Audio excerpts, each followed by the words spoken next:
So we kind of hit on some of the worries. What do you see as the potential upside? Like, what could actually move the market higher? We're right now at highs. Can we keep going? I mean, we had our someone from Citi kind of give us their S&P price target with like a 1% increase the rest of the year. What's your view? No, we're still at around 6,000 for the S&P 500. So I think you're in a range here. You have slower growth coming, and we think higher inflation. But you also have that there's been very steady retail demand and buybacks. I mean, we've been looking at $7 to $8 billion of demand daily into equity markets. So the technicals could still squeeze this higher, but we're on a stagflationary tilt here. So I would just be careful on calling for a much higher market here. You know, I had to just check. You said 6,000. So you see the market pulling back quite significantly on the back half of the year. It could. I think you will get the slowdown.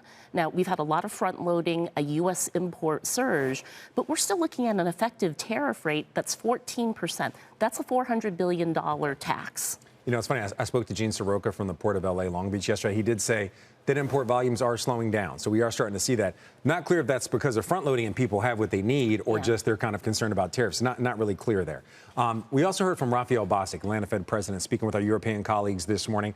I want to play a soundbite from him when it comes to tariffs and get your opinion.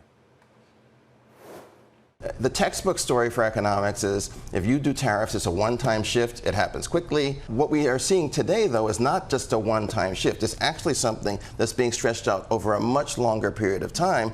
I think that runs the risk that people start to feel like inflation is always with them. This elevated level of inflation is always with them. And that then runs the risk that there might be some structural changes that businesses and consumers, for that matter, make. So it sounds like you two see things similarly, a potential stagflation environment with higher inflation due to tariffs. With that in mind, if the tariffs create stickier inflation, what parts of the market actually work? Because it doesn't sound like you think everything goes down. It sounds like there's different parts that work and different parts that just don't work. Well, I do think that the term premium here is going to stay elevated because of the fiscal debt, you know, the one big, beautiful bill. But GDP growth, I mean, we think it's going to slow down to sub-trend. So looking at going from, you know, the fourth quarter, if we were around 2%, going to 1.3%, still a 1 in 3 chance of recession here. So I think that, you know, when you're taking a look at the sectors, I mean, certain things like aerospace and defense are going to do well, but we still think that you should be more in consumer staples, utilities, you know, real estate here. And I think the international markets could continue to outperform here. So you're mentioning aerospace and defense. A lot of talk about that in recent weeks, obviously, just because of some of the geopolitical tensions. I want to show a chart. If you look at the European Aerospace Defense ETF, the EUAD, compared to the ITA, one that we track really here, they're trading pretty closely since then. You can see that they're pretty much neck and neck right now. We also heard from the European Commission president. Our European colleague spoke to him saying that some of that spending that they're doing there is going to go to U.S. companies. So with them kind of neck and neck right here, which sector seems more attractive? Is it U.S. defense stocks? Is it European defense stocks? I'm going to ask you about, you know, emerging markets, developed markets, and U.S. stocks going ahead. But just specifically when it comes to defense, which one seems more attractive from here? I mean, look, I think that in Europe, you also have to take a look at the currency. I mean, we still see the weaker dollar here as well, and the euro is going to do better here because a lot of this fiscal spending will be more front-loaded. So I still think that there's, you know, a reason to look at Europe right now, just given that what they are doing at NATO is historic, even though it's going to play out over a period of time on the defense spending.